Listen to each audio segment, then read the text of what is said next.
Hello, என் அன்பான நேயர்களுக்கு வணக்கம். Welcome back to Veena Lakshmi Narayan Instagram page. ஃபேஸ்புக்கில் யூடியூப்பில் பார்த்துட்டு இருக்கிறவளுக்கும் நான் வெல்கம் சொல்கிறேன். இன்றைக்கி நான் ஒரு ஹெல்த்தியான பிரேக்ஃபாஸ்ட் ரெசிபி கொண்டு வந்திருக்கேன். ரோல்டு ஓட்ஸ் கேள்விப்பட்டிருக்கணும். நீங்கள் ரோல்டு ஓட்ஸ் உப்புமா செஞ்சு காட்ட போகிறேன். இது ஹை ஃபைபர் இருக்கிறப்படுத்த ஒரு சீரியல். காலையில் பிரேக்ஃபாஸ்ட்டுக்கு இதை செஞ்சு சாப்பிட்டாக்கா உடம்பு எடையை குறைக்கலாம், பிபி சுகரை கண்ட்ரோலில் வச்சுக்கலாம், சுகர் லெவலு ஸ்பைக் ஆகாது, அப்படி பார்த்துக்கும். இது ஃப்ளேக்ஸ் மாதிரி இருக்கிறதுனால சாப்பிட்றதுக்கும் ரொம்ப நல்லாயிருக்கும், உதிரியாக ஆகும். முதல்ல தேவைப்படுற அவ்வளோ ரோல்டு ஓட்ஸை நல்லா வறுத்துட்டு பொன்னரமாக ஆற வரைக்கும் வறுக்கணும்.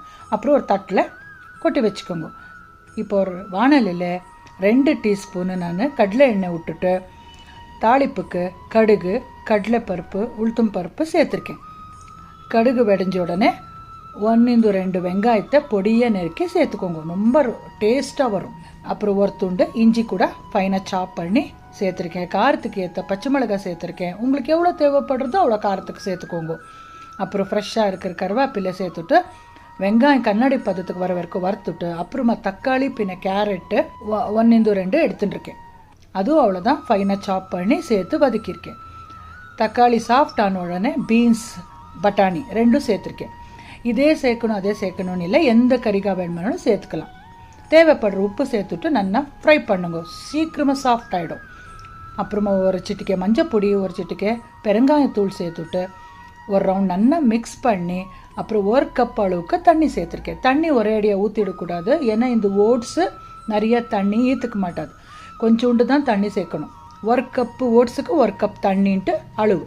அப்புறம் நல்லா வறுத்துட்டு ஓட்ஸை சேர்த்துட்டு தட்டு மூடி ஒரு 10 மினிட்ஸ் வேக விடுங்க. ரொம்ப ட்ரைன்ட்டு உங்களுக்கு தோணித்துன்னா தண்ணி தொளிச்சுட்டு இன்னொரு 10 நிமிஷம் தட்டு மூடி வேக வச்சாக்கா சூப்பராக சாஃப்டாக உதிரியாக ரோல்டு ஓட்ஸ் உப்புமா ரெடி ஆகிடும். பாருங்க, நான் உங்களுக்கு கிளறி காட்டுறேன் எவ்வளோ நல்லா இருக்கும்ன்ட்டு. டேஸ்ட் கூட அவ்வளோ பிரமாதமாக இருக்கும். அப்புறம் ஃப்ரெஷ்ஷான கொத்தமல்லி தழையை நல்லா அலம்பிட்டு ஃபைனாக சாப் பண்ணி சேருங்க. இன்னும் உங்களுக்கு டேஸ்ட் என்ஹான்ஸ் பண்ணணுன்னா தேங்காய் பூ கூட நீங்கள் சேர்க்கலாம். நான் டயட் பர்பஸுக்கு பண்ணுறதுனால முடிஞ்ச அளவுக்கு நான் தேங்காய் சேர்க்க மாட்டேன். சேர்த்தாக்கா இன்னும் டேஸ்ட் ரொம்ப நல்லா வரும். இப்போ சுடுசுடா ஆவி பறக்க ரோல்டு ஓட்ஸ் உப்புமாவை சர்வ் பண்ணியிருக்கேன் பிரேக்ஃபாஸ்ட்டுக்கு.